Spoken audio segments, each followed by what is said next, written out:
I recorded an entire video with no sound. I am so, you don't even understand. I'm so pissed at myself for doing that. I recorded the whole video without sound, and I'm pretty sure there were a few things in there that you probably should know that I don't even remember that I said now. So pretty much what I did to remedy the problem that I caused was I just went back over and did voice commentary over the video because obviously there was no sound. So you're going to see a lot of my mouth moving, but there will be pretty much, you won't know what I'm saying. I will try, like I said, I tried my hardest to get all the things that I said in the video in the commentary. If I didn't, I'm so sorry. Maybe I'll remember it again in another video. But for the most part, this video is going to be showing you how I got this, or how I did this hairstyle, how I created this hairstyle. This is the Cassie slash Rihanna side shave alternative to those of us that have longer hair that don't want to sacrifice our hair for that hairstyle. So if you want to know how I got this hairstyle, please stay tuned.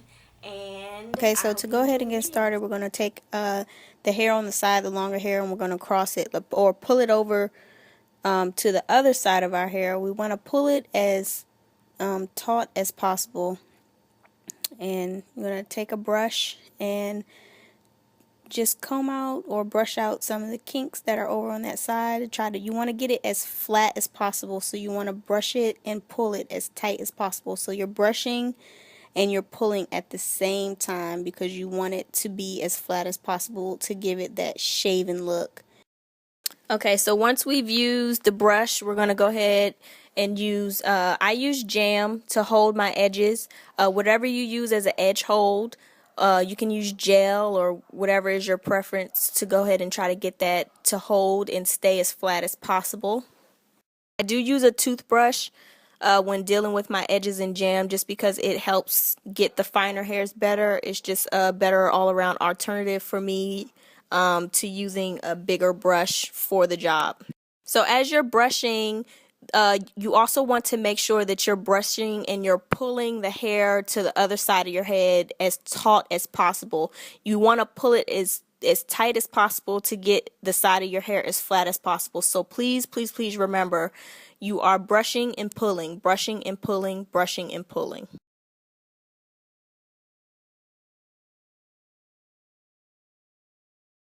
So once you get that to your liking, as tight to your liking, you're going to go ahead and secure it with bobby pins. Use as many as you need. Just remember to not get too close to the flat side with the bobby pins, because you don't want to be able to see the bobby pins outside of the wig. Once you've secured the bobby pins where you want them to go, take that excess hair, depending on how long it is, and what I'm going to do is I'm going to secure it underneath my wig cap to keep it in place. If your hair is longer than that, you might want to go ahead and just cornrow your hair and secure it underneath the stocking cap or the wig cap before you do this part right here.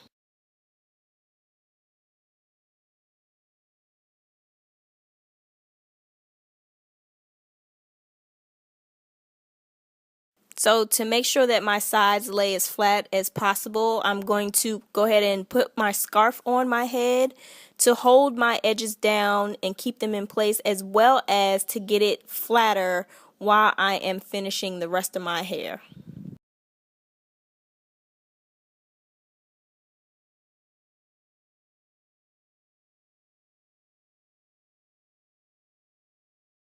Next, I'm going to work on the leave out.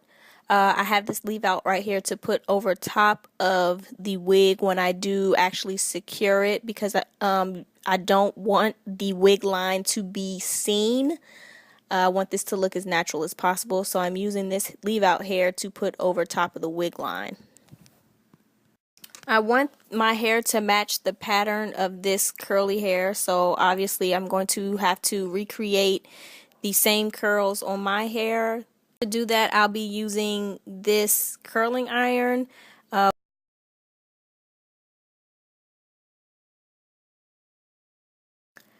Once we do the curls, they're all going to go to the other side of the hair, so it does not matter in which direction you curl them.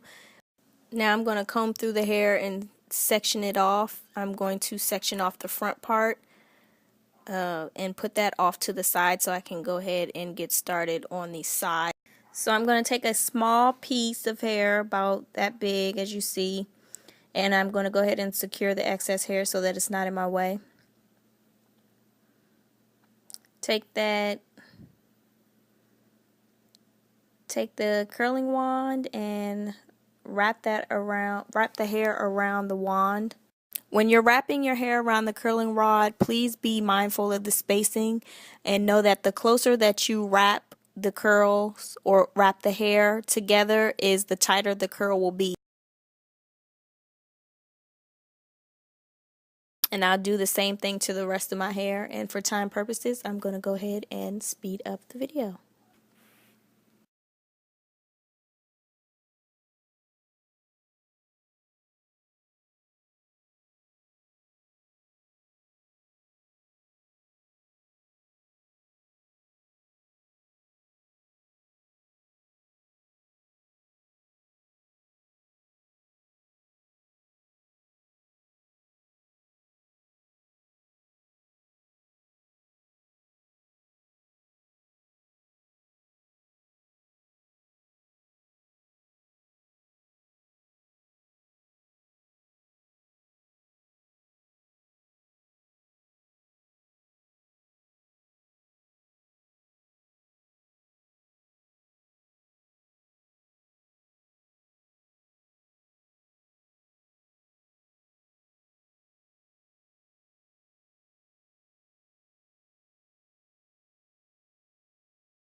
So when securing this, we want to get as close to that part as possible, and we want to make it as tight as possible.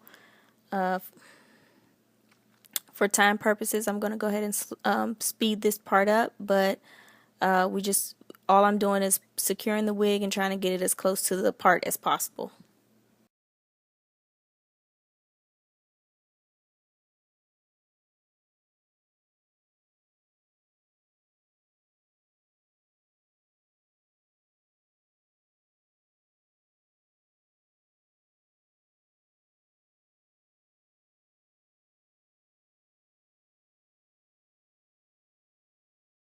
Now comes the important part where we take the leave out that we have and we want to go ahead and push it over or rake it over to the other side. You can use any brush or comb that you would like to go ahead and do this. I use my fingers just because it's easier for me to use my fingers to blend the hair. Especially with curls, it's probably best that you don't use any brush on your curls because you do not want to mess up the pattern of the curls. But like I said, it's up to you. Now, ladies, please be mindful that this extra 5 to 10 minutes that you take to blend your hair is the most important part, because these extra 5 to 10 minutes that it takes to make it look natural is the difference in between whether or not it looks natural good or natural bad. So please, please, please take that time out to make sure that you are secure and that you are blending well, because other than that, it's all for nothing.